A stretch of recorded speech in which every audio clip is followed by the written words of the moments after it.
ದೀಪಿಕಾ ನೀನ್ ಹುಷಾರಾಗಿರು, ಯಾಕಂದ್ರೆ ಮಯೂರ್ ನಿನ್ನ ಮದ್ವೆ ಆಗ್ತಿರೋದು ನನ್ನ ಆಸ್ತಿ ಬೇಕು ಅಂತ. ಆಸ್ತಿ ಅನ್ ಪಡೆದ ಮೇಲೆ ಅವ್ನು ನಿನ್ನ ಬಿಟ್ಟು ಹೋದ್ರೆ ಏನ್ ಮಾಡ್ತೀಯ? ಇಂಚರ ಮಯೂರ್ ಬಗ್ಗೆ ಒಂದು ಮಾತು ಆಡ್ಬೇಡ.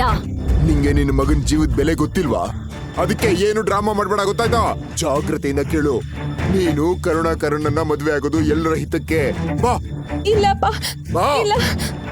ಬಾಯ್ ಮುಚ್ಚು.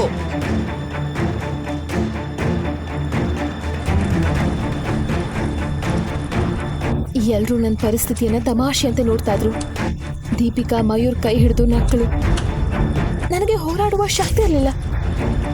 ಅಮ್ಮ ಅಮ್ಮ ಅಮ್ಮ ಅಮ್ಮ ಅಮ್ಮ.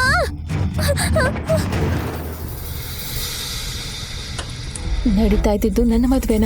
ನನಗೆ ಕಾಣಿಸಿದ್ದು ಕರುಣಾಕರಣ ಕ್ರೂರ ಕಣ್ಣುಗಳು ಮಾತ್ರ.